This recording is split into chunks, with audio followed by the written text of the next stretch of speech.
Very good morning to you. Welcome to Kenya's biggest conversation. Getting into the third hour, we are here until 10 o'clock. Broadcasting the conversation live on Spice FM, Nairobi, Mombasa, Kisumu, Nakuru, Eldoret, Nyeri, Malindi, worldwide on www.spicefm.co.ke and Spice FM KE on YouTube, Facebook, and Twitter. And we'll soon be live on KTN Home. City Muga, let's begin the hour with the day's proverb. I shall come for the cows after the donkey has grown horns. I shall come for the cows after the donkey has grown horns. Mm-hmm. This is a proverb from Meru. I'd really like to hear it said in Kimeru. And then to understand the meaning, what exactly does this mean? I shall come for the cows after the donkey has grown horns. Sounds like it's one of those obvious ones, like, do pigs fly? Yes. Pigs do fly, but okay. Right. Well, if you want to bring it home, do politicians tell the truth? Boom. Oof. That's just a welcome statement. That's a karibu nyumbani statement. That's it. It's like throwing me in the deep end of the pool. Our guest this morning is nominated Senator Sylvia Kasanga. Karibu sana mheshimiwa, how are you? Fine, thank you. Asanteni sana. It's good to see I'm you. really happy to be here. It's beautiful. Your studios are beautiful indeed.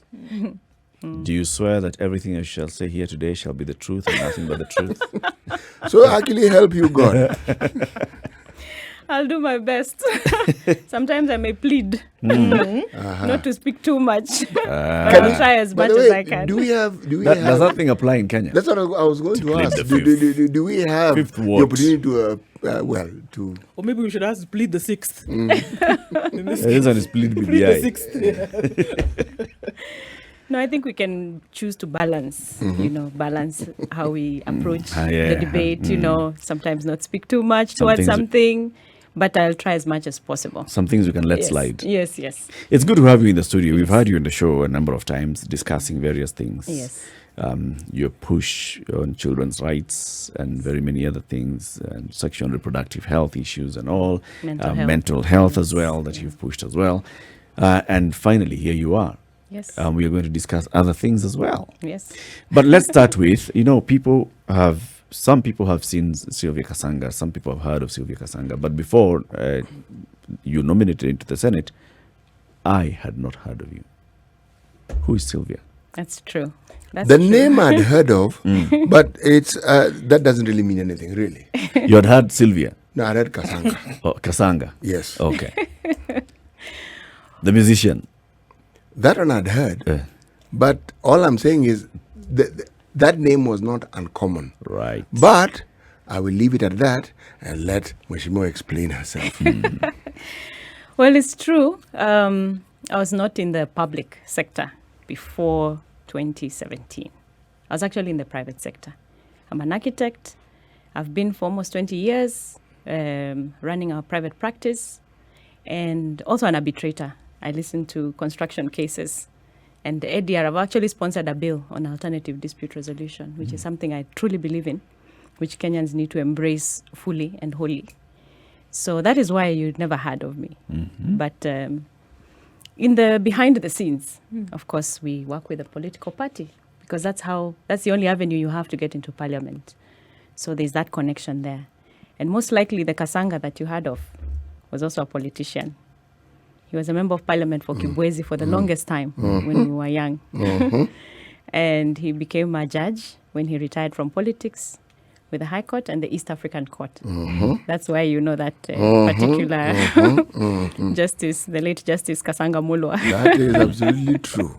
Yes. So that's where you heard him from. Yes. Yeah, but before, I was mostly in private practice. Yeah. And the justice, no relation whatsoever? The justice is my father. Yes. That's a connection. I see. City would know. I see. I wanted the dots connected until we actually get there. So you grew up in a political home. Yes. My home is very political. Right. And even if I was not so active, I have very active parents, brothers and sisters politically. So did you get, nominated or not, notwithstanding, did you get into politics because being in a political family, or wanting to get in and see what kind of change you could start to? I think a bring little about? of both. A little of both and do. First, we had lost our father. He passed away in 2015. And you kind of want, when you're already in a political family, you kind of want to hang in there, you know. Continuity. Yeah, you want that continuity. And even without wanting it, people demand it of you. The pressure comes from outside, not even so much from within. So I just put in my papers because nominations are only for women, you know. So I put in my papers. My papers were good and they were selected. So that is how I found myself in this space. Yeah. Which party nominated you? Wiper Democratic Movement. She asks, I mean, Yes. with such indignation, how dare you? Yes, how Like- dare you? I thought There are many that parties is the in one Ukambani. thing. No. There's only one party. What? Ni moja tu. Ni moja tu. Wiper Demo. Everyone else has grown out of Wiper. But Wiper is the party for Kambani. Yes. All the others are offshoots. Of Wiper. They have grown out No, of. it's an interesting point she makes. Our party, Maendeleo Chap has never had any Actually- association with Wiper. No, the founder Do you really want to extend Has that been- argument? has been TNA, created Eric. from If, from Wiper. if someone argued and said that every other part in this country is an offshoot of Kanu, Kanu. they would not be wrong. It's true also. No, it's absolutely true. Yes. Mama That's na true. Baba. That's true. So same thing. How has the experience been for you? Since now, you know, you're playing politics, you go, you know, I'm a professional, I'm not just advising politicians on what they should do. And now here you are actually playing the politics. You are answerable to a certain constituency. You're answerable to the political party and the hierarchy of the political party. How is it? Is it as dirty as they say? Well, let me first say, it's a different ballgame from where I came from. From the professional side to the political side, it's two different things. It's like night and day. Everything is different. It was like, again, jumping in the deep end of the pool. It was not anything I would have probably envisioned at all in my life. But it was a fantastic challenge. What had you envisioned? I'm not sure. I thought maybe I could continue being the professional that I am and continue doing my political activities with the same, you know, attitude and the same Purity. methodology Clarity. and clarity as, you know, it is in the profession. But you come and find it's a completely different ballgame. And, you know, when I got the nomination and it was confirmed in 2017, and I spoke to my party leader and I said, okay, you know, what is expected of me? He said, well, you have, you know, a good head on your shoulders. You have proved yourself as a professional. Let us see what now you can do with what you have in your experience in Parliament. So, of course, then, you know, you have that charge that is bearing on you. So you have to carry it with a lot of dignity. You have to carry it, and you have to really, really show some results in that sense. So that is how I approached it. And it's not been easy. It's not been easy because, one, I refuse to let go of my profession because, you know, 5 years is a very short time. 5 years is a very short time. In fact, in my profession, I'll tell you, 5 years is probably the period you do one project, you know, from inception to handover. So I realize 5 years is a short time. So in Parliament, you have 5 years. Every day is not the same in Parliament. Every day is different. You don't know what tomorrow is going to be like in Parliament. Today, you sleep knowing things are this way. Tomorrow, you wake up, everything is different. You can't really plan too much ahead in Parliament because the dynamics are not up to you. Unlike in the professional world where you can plan a project accordingly. In Parliament, it doesn't quite work like that. So having to balance, you know, maintaining my professional self as well as making results, producing results in Parliament has been quite the balancing act. How would It's you not say that easy. your profession has actually helped you shape whatever perspective, ethos, whatever way you have adopted in handling political matters? I think persistence and patience. Yeah, from the professional side, those two virtues have helped me cope with the parliamentary duties. So when we are working on a bill, for instance, the mental health bill, it's gruesome work. It is a lot of work, I can tell you. It requires you mobilizing stakeholders and it requires you, to deal with a key stakeholder who's government, and you know how hard that can be by the time you get their attention, by the time you get their approval, because there's always pushback on private members' bills. There's all that coming together. There's a lot of reading, research requirements that happen. Then there's a slow pace of how things generally move in Parliament. You're thinking 5 years. This bill, nobody has an issue with mental health. So this bill should become, an act before the 5 years is up. And then you're shocked at how slow the cogs just move. It's slow. There's nothing you can do, You know why I asked? your chosen profession. Yes. And the requirement and the need for details attention to details. Yes. And it also has changing variables depending on the nature of the project. Yes. You start off this way, somebody changes their mind, and then you have, when you talk about changes, it's not that you move the pencil from point A to B. Suddenly you are having to move very many things, but the movement actually takes place in your mind. So I would argue that the flexibility of mind that is required in Parliament, maybe Parliament takes it a notch higher, but you had been fairly warned and fairly prepared. Yeah, I think you're right, Siti. When you put it that way, I think you're right. I've been prepared in that sense. That is true, because our projects also, they metamorphose in all sorts of ways. Although there's the angle of being able to anticipate sometimes from where we are as we are doing our projects. You can anticipate, when a dispute is likely to happen based on how, the different stakeholders are behaving towards each other. You can possibly see that. In Parliament, sometimes it's very difficult to anticipate. Yeah, because the interests are varied and there are many. And you don't know tomorrow whose interests will take precedence over what you left the day before. But are interests in Parliament really that varied? Are they really that diverse? Not too diverse. I think it's clear, you have government. The manifestations of what we call the differences. We say it in this studio fairly often. That any time you hear of differences in a political scenario in Parliament, people are negotiating. It's not as though there's a real difference, but you can't negotiate unless you create a difference. Yes, I think the challenge becomes if you're not amongst those who are negotiating. if you're true to your cause. Yeah, if you're not on that table the night before, because usually they'll happen somewhere, between the day and the next day. If you're not there, then it's a shock the next day when you come and you find positions have changed. Shifted completely. This will segue into our conversation this morning. We'll want to talk about the requirement for degree qualification, at least for MCAs and MPs.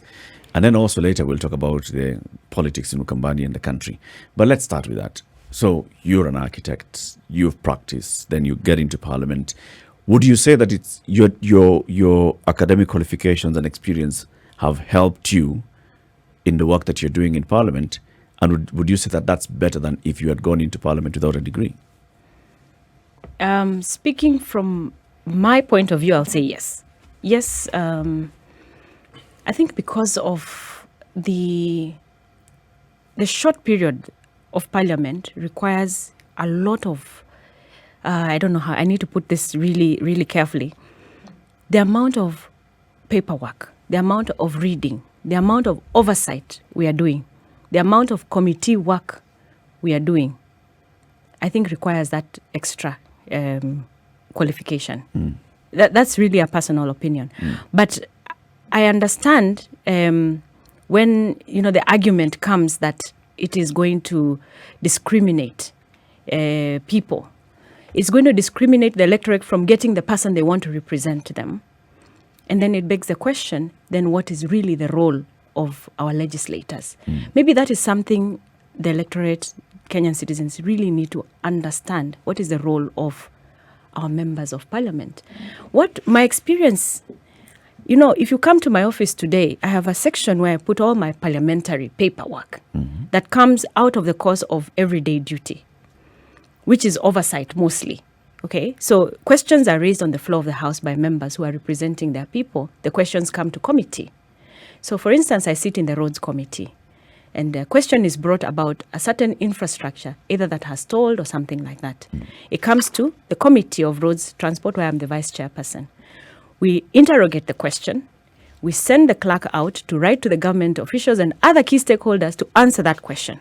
And what we get is files and files of paperwork that come, which you have to sit, interrogate, and call the key stakeholders and have this quasi-judicial sitting, which is what really committee work entails. And it requires you to read, in as much as the clerks may prepare us to that extent, it still requires your own personal interrogation for you to be able to then put forward your thoughts, which are then recorded in a report that is finally tabled in the floor of Parliament. So when you see that kind of method of holding government to account, then it requires that. And then there's secondly the other thing. The biggest role of Parliament, one of the biggest roles, is about budgets, budget preparation, appropriation, and all that. Now, the people who prepare these budgets are the highest qualified professionals we have in this country, and probably even in Africa. We know our economists are amongst, the most qualified. So imagine you are now sitting in Parliament. You're supposed to oversight and interrogate these documents that have been prepared by these professionals. very highly qualified professionals, and you yourself are there. So I think there's that balance that we really need to be sincere about as Kenyans. And then let us also talk about where we want our country to go. We are a population of very young people. Our everyday dynamics are going to change significantly in the next 5-10 years as we go forward. So our constitution, having envisioned that then we need to raise the bar for our members of Parliament, is not a bad vision. It's actually a very good vision. I think if we are going to be that competitive country globally, then it requires that the oversight body, the body then that prepares the laws and the legislation, then needs also to rise, to the occasion of the future of where we want our country to go, especially because of this young population that is extremely dynamic. So do I hear you saying, essentially, when we're looking at something so critical as essentially forming where the country is going to go, whether you're competing regionally, competing globally, that if you're taking that really seriously, then, because I hear you talk about reports and things like this, it would be difficult to be able to scrutinize or interrogate what a professional on that level, who we give this duty to, then has done. Because if I'm interrogating what a professional has done, then I should probably also be at the same level, if not further up than them. Is that what you're essentially saying? That's what I'm saying. That's what I'm saying. And add to that the robust debate that is required when you're oversighting, because you have government officials on that side, you're on this side. You need to have a robust, debate and conversation, because they will come with their reasons. I'm sure you have had this conversation that when the debt ceiling was raised, the Minister of Finance came to committee, he made this presentation, and members were convinced that that indeed was the direction that the country needed to take, and therefore they approved it. I don't know if you've had it. I've had it. Now, in my opinion, you don't just accept, you debate, and you debate coming from a point of information. You've researched, you've read widely, you've checked best practice, you've checked what other nations are doing. I mean, we are not trying to reinvent the wheel. These countries have been through what we are going through, So where is that level of, where is that quality debate that then can inform the decisions that the country really takes forward? So I think we need to raise the bar. That's a good point for us to actually take the break. As we take this break, and when we come back, and we'll pick it up from there, right? If we have currently members of a finance committee who have the qualifications, and then who we are questioning how they made the decision, then what's the point of even saying that let's have the degree? If the person does not understand that this is something I need to interrogate further, this information that I need to get further from somebody else, what would be the point of getting a degree? The question we are asking Senator Sylvia Kasanga this morning is, what's the importance of having a degree qualification for MPs, MCAs, basically legislators at county and the national level? Is it a requirement? Is it really important for us to have that? We'd like you to also contribute on this through our social media platforms, Spice FM KE, YouTube, Facebook, and Twitter. I can see some comments already. Colin says, I think degrees should only apply to presidential candidates. Daniel says, I think it's very important that we have a degree because, like all other professions that require intellectual input, the work on the floor of the House is equally demanding. This is the Situation Room. In the room, you have Eric Latif, Nduoko, CT Muga, and our guest this morning, nominated Senator Sylvia Kasanga. We are discussing a part of law that is actually in existence. The Elections Act requires that members who are elected into legislative assemblies, whether the National Assembly, the Senate, or the County Assembly, must have a university degree as one of the qualifications. Now, this was supposed to have actually taken effect immediately, like in 2017, but the courts gave a reprieve. It then comes into effect in the next general election next year. However, we've seen members of parliament who've raised this and said, no, look, this is going to be discriminatory, it's going to be undemocratic. One of them is Elgeyo Marakwet Senator Kipchumba Murkomen, who has presented a bill before the Senate, which is seeking to remove this particular provision for university degree. And that's what we're having a conversation about this morning. Is a degree an important requirement for MCAs and members of parliament? Is it an important requirement? And the senator has been telling us, look, the work that we do in parliament is heavy. It actually requires that you have at least some level of education, that then you're able to interrogate the matters that are before you. You're able to read the documents that are presented before you. You're able to even come up with bills that are presented before you. City. You know, we put the cart before the horse, really, in a sense. Huh? Because let's leave the issue of the degrees aside for a single second and go into what the good senator has mentioned, rules. What are the rules of parliament? Because if you list the rules of parliament, and then you can then raise the question, for somebody to carry out these rules adequately, sufficiently, and to the benefit of the oath that they take, what then do you need as a minimum requirement? Yes. Well, what is it? Integrity, I think, is one of the minimums. Yes. But beyond integrity? That's it. I think let's appreciate also the drafters of the Constitution 2010 had their reasons for putting that requirement there.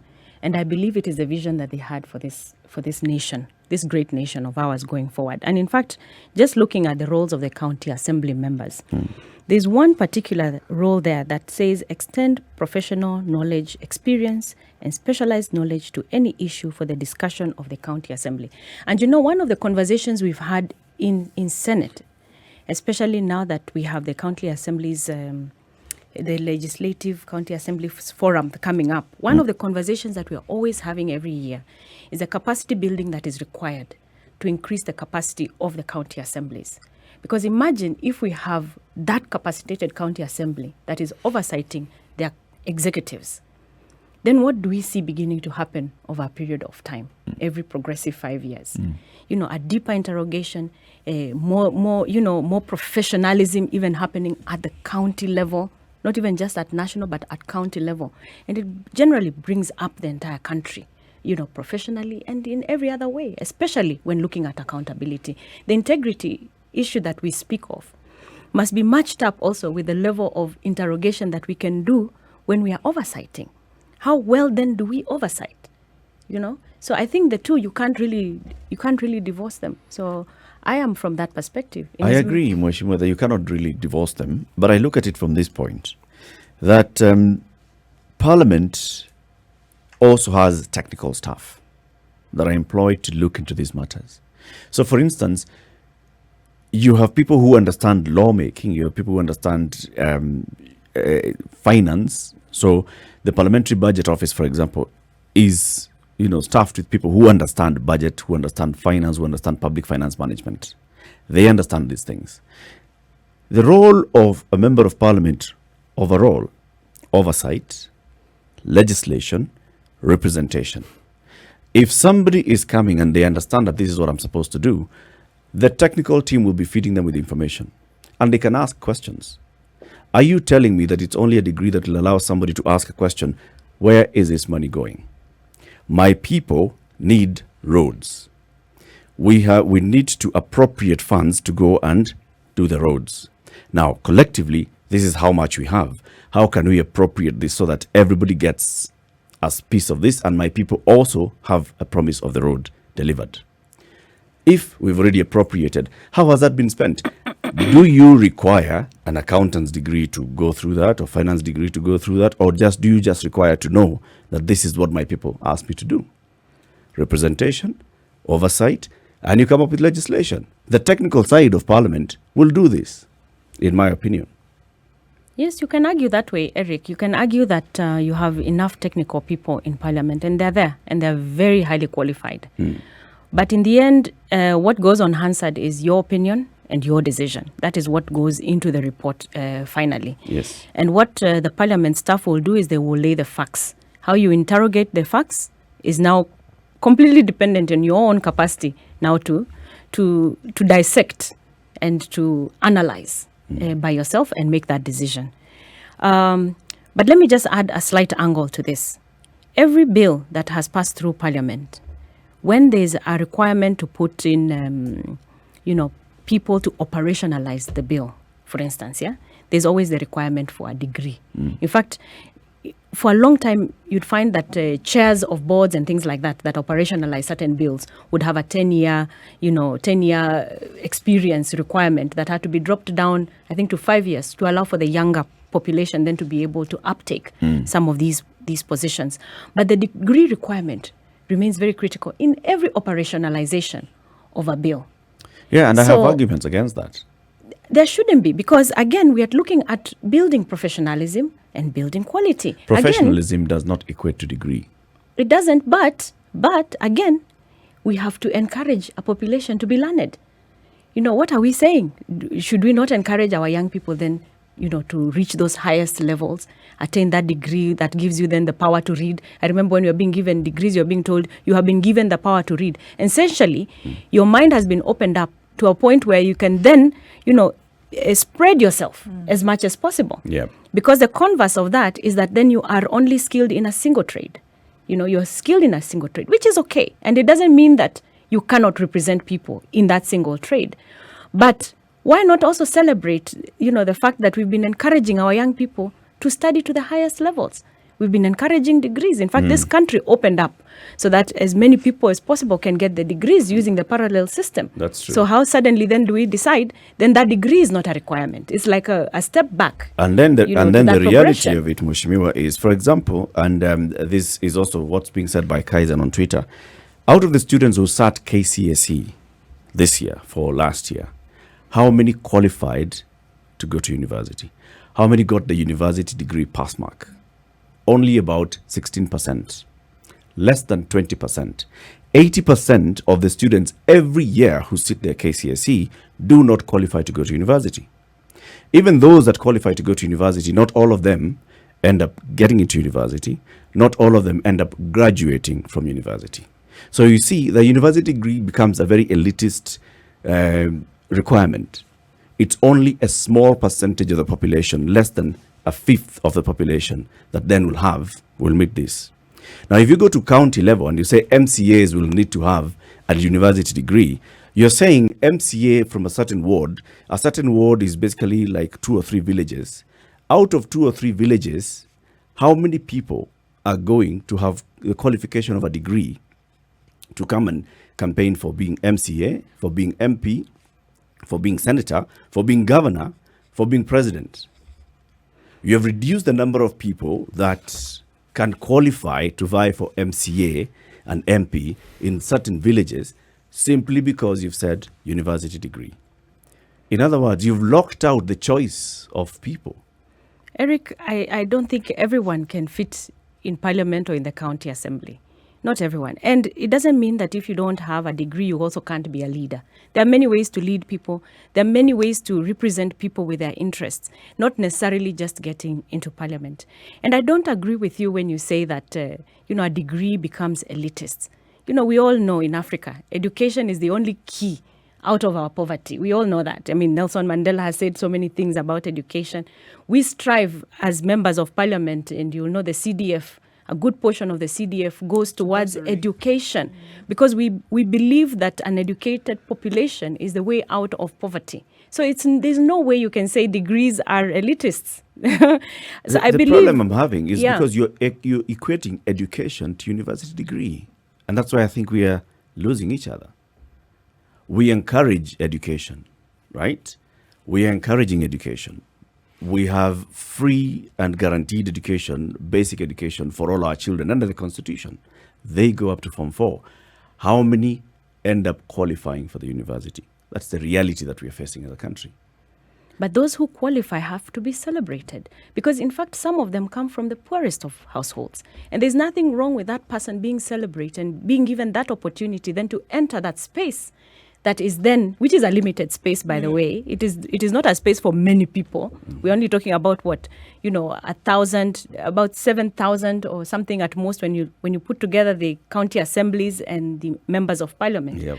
Why then not have, the most qualified educationally to be celebrated by entering that space? So, Senator, can you then say that essentially when we're looking at leadership, governance in the country, that it should be then a spot or a space whereby your most qualified should actually be sitting in? Absolutely. It's like the conversation we have about our teachers, for instance. I think this conversation on education and the quality of our teachers, who are then supposed to produce the most educated, population.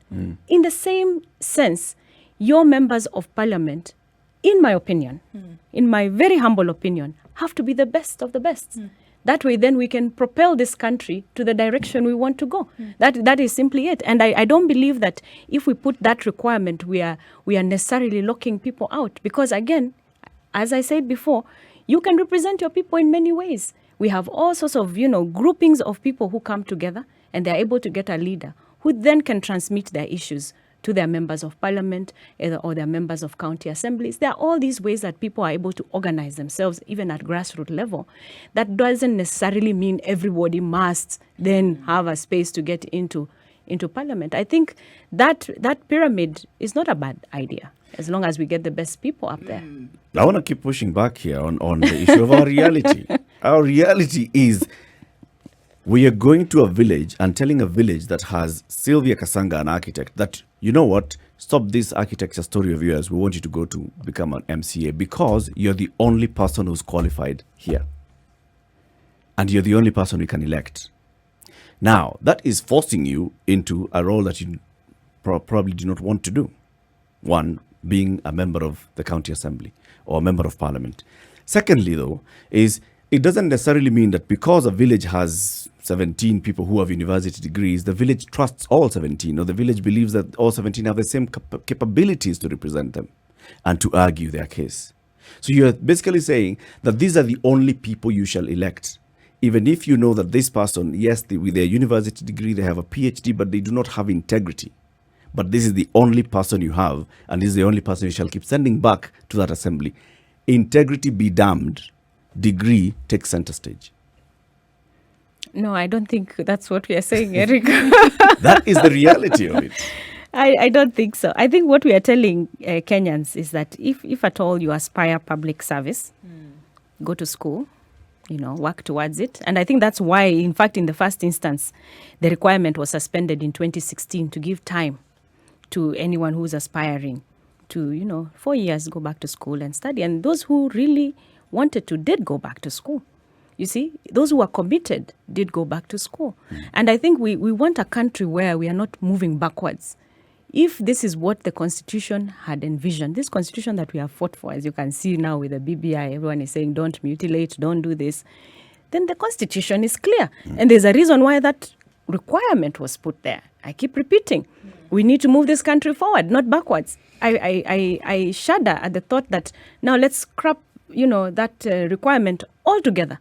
Why was it put there in the first place? It's not a mistake that it was put there. So I don't know. I find it interesting that everything about our education, because it's the system and the structure, nowhere in the world do you have a situation where everybody who starts off their schooling ends up in university. No one. Nowhere. But the fundamental difference is that they have avenues of determining interests and capacities that people have so that they can be diverted to institutions that cater for these needs. But then again, if you look at countries where the education standards are high, you will look at the basic demands that they have on their teachers. You both know that I like giving the example of Germany, okay, where not only are their demands for qualifications, but they're also extremely well paid. So to be in the teaching profession, they get their best. It's this same thinking and this logic, because if you want to produce world-class citizens through your education system, then make sure that their teachers are also world-class. Now, if you look at the emphasis that parents put on education in this country and the sacrifices they make, it is so that their children can attain the best they can academically. And they may move on to other areas should they not meet the requirements, should they opt not to. But the demand for the university education is not just the demand for the university education. It's because of the understanding that university education opens doors that other qualifications will not. So now, when you have a group of people who are supposed to more or less make decisions for the entire country, in the finest details of requirements of the entire country on a daily basis, why then do we want to lower the requirements of the understanding of these people when all along through our education system and just through our cultural understanding, we demand all this? This is what we do, we demand. Exactly. So now, when it comes to people who are making decisions for our lives, we suddenly want to feel And lower the bar. and say the requirements that we've been emphasizing all along, not really necessary when it comes to this. The point that Eric makes about integrity is crucial. But you see, that now, if you're talking about an elective position, even if somebody has a university degree or several degrees, that is something that the electorate have to decide on their own, really. Because we do have legislation as to the requirements. We have a chapter 6 that deals with these things in enormous details. Absolutely. So, are we discussing or are we talking about ensuring that the voting populace actually are on this same page and say, look, this constitution didn't just want you to vote for people, whether they have a degree or not. What they wanted you to do is to have somebody who has a composite of these things. They have a certain clear understanding academically, but they're also a certain type of individual. Not just because they come from your village, they come from your constituency and you like them. No. You may like them, but what they are required to do is this. Now, this person you like, do you think they're able to do this? Now, it's not that people don't understand it. They do. And that is why for the longest time, people who aspire for political leadership have to have been seen to have done something. Yeah. Participated in a harambe, done the other. Some are even more strange and they ask, okay, that's all good and well. Let's see how you've helped your relatives. Yeah. Do you have relatives languishing in poverty? Because you can't tell us you're going to help us if you can't help your own relative. Yeah. So it's not a complicated discussion, but it is not difficult to understand why the writers of our constitution thought in the manner that they thought. But Eric, to accommodate what you're saying, now that we're in 2021, should we reconsider what it is that they thought and ask, okay, folks, we understand what you're thinking, but can we not tamper it?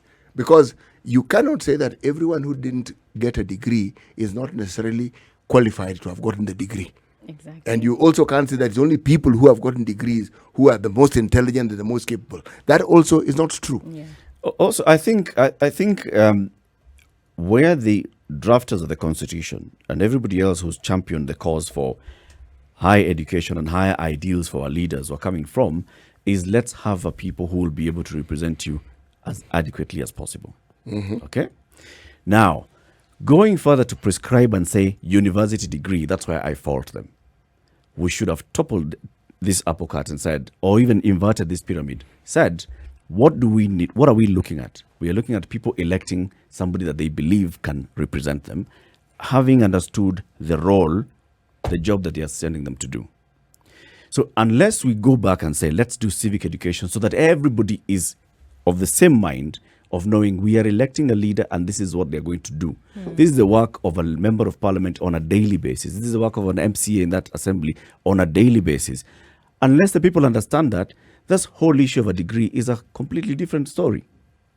Because even today, all those examples you've given, City, what is it that people are considering when they're electing a leader? Your capacity, your capability to lead, your ability to understand the needs of the people. Have you participated in a cattle dip conversation? Have you participated in a market conversation? Have you participated in a church conversation? Have you helped people? Have you worked? Have you brought together your community? Have you sent people to school through bursary? Have you empowered people? These are qualities of a leader. They are not considering how many degrees do you have. You have 3. She has 2. We are going to consider you more. I don't think it's the number, though. I think what they're looking at is the ability that this degree has given you or that it has worked. It's like a muscle that has been exercised. Who's looking at that? The voter? No, I'm talking about the people The like drafters we're of the talking about here Constitution? when Senator Kasanga. The ones I'm faulting. Okay, Hold go on. ahead. The people who have drafted the Constitution. Right. Look at the corporate sector, for example, the private sector. There's a bare minimum that is required. Even going into the same university that we're talking about, there's a bare minimum that is required. Why is that? Because I think the importance of what this university degree affords, because it's not about just going and writing reports and sitting in group work and then presenting to you. There's a level of critical thinking that comes. There are options to which your mind is opened. There are decisions that you can then make because of these options that have been presented to you. And I think those are some of the things that are being looked at. When you go to apply a job in the private sector and they say the minimum is at university degree, do you argue and say, actually, you know what? I have these other skills and talents, which, I don't have a university degree, but no. It's not a conversation that they're having with you. It's a requirement that they say that you need, and you're going to follow along. Many in the private sector will tell you today that they have started revising that. And they have said, we're looking for technical skill. We're looking for your understanding and ability to do the job.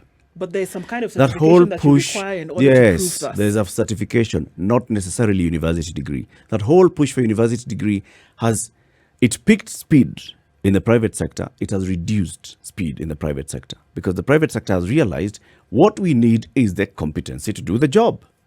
It is a skill. Do you understand this job? Can you do the job? That's it. But Eric, a nurse cannot do a doctor's job. That's Neither true. can a draftsman do an architect's job. That's true. So still, the requirement for degrees is still there. But the beauty of our education system is such that even if you don't go into a straight path of acquiring a degree, you still have other paths. You can go to the diploma, higher diploma, and then finally you can be able to get your degree. So those paths, those paths are there. But I want to say this, Eric. I think when the drafters of our Constitution 2010 were putting some of these requirements into place, they were envisioning a scenario where even the caucusing in the market would be different, in the sense that, if you see how policies are made, say in the United States, for instance, where groups caucus amongst interests, and they have town hall meetings, where then conversations are had, and out of those resolutions are made, then they are upscaled now to their representatives, who then pick it up and take it to somewhere else. Then you can see the kind of progression that this country is, the vision of where our progression when it comes to governance is supposed to happen. And this is just a beginning. These requirements are such that let us begin to restructure also how we engage with our citizenry when it comes to their representation. So it does not require your member of parliament to go for a fundraiser so that they can be seen to be doing their job. The role of parliament is very clear. The role of parliament is actually very technical, if you ask me. But a lot more civic education is required so that as we roll out our new constitution, we will reach that place where public participation has been entrenched so deeply, where our citizens are able to engage, in more organized caucus manner, such that their interests on the ground are escalated to their members of parliament, and then they're able then to do what needs to be done at that technical level. Yes. So I think that is the direction the country needs to know the Constitution was trying to achieve. Let me ask That is the this path question. that we should have taken. If the law was saying that the state shall be mandated to conduct civic education on a regular basis, so that then the citizen is empowered, so the voter understands the role of each of these positions. If that is what the conversation was, then organically you'd find that people would be looking for who is the most qualified for this position, and this maybe university degree will start being considered. But now you're bringing in a university degree, and everything else is not as important. Eric, That's allow our me problem. to differ with you here a little slightly. That so-called civic education, in my mind, has been taking place from antiquity. And why do I say this? Immediately after we got our independence, very many people who represented Kenyans in parliament were teachers. At that point in time, some of the most educated people we had in this country were teachers. And for the longest time, they played that role. Fast forward it into the requirements that I was talking about with regards to parents and what they want for their children and their understanding. This voting population is represented by this parent. A parent cannot pursue and sacrifice as much as they do for the children to hopefully get to what they consider the highest level of their capacity as represented by a degree, and then demand less from a leader whom they are going to elect. So I'm saying the thinking about this has taken place. Yes, perhaps the details of what the requirements of these positions, that hasn't taken place. But if you're talking about the general public being able or having been able to fully understand the benefits that accrue from these additional trainings, and the change you speak about has also happened, because we now have in the country, after the Form 4 exams, students who qualify for university not wanting to go to university, looking for TVETs, meaning they've figured out, useful, yes, but not absolutely necessary if what I want to pursue is this. Yes, now this is something that perhaps we didn't do, and it's happening organically. You know what I find damning and disturbing is that these were opportunities that existed before. We had technical schools, we had polytechnics, we even had village polytechnics. Yeah. And then people just let them there. die, and now we're starting from scratch yet again. Because we started positioning degree as Yes, the as the one only. and the ultimate, and that's what this law is doing. Is making the university degree the ultimate. For you to become an elected member of parliament or member of county assembly, you should only have a university degree. That's why I'm having a problem. Eric, your point is a valid one, because even with many job adverts, they give you options. If it's a university degree, in the absence of that degree, they could say you need to have a diploma and 10 years experience or 3 years experience, or in the absence of that, 25 years experience and a certificate. Yes. Yes. But at least it shows you that you this understand the person job. has been at this thing, so they do have a threshold of knowledge that will be just as useful as that so-called degree. This is the Situation Room, the only way to start your day.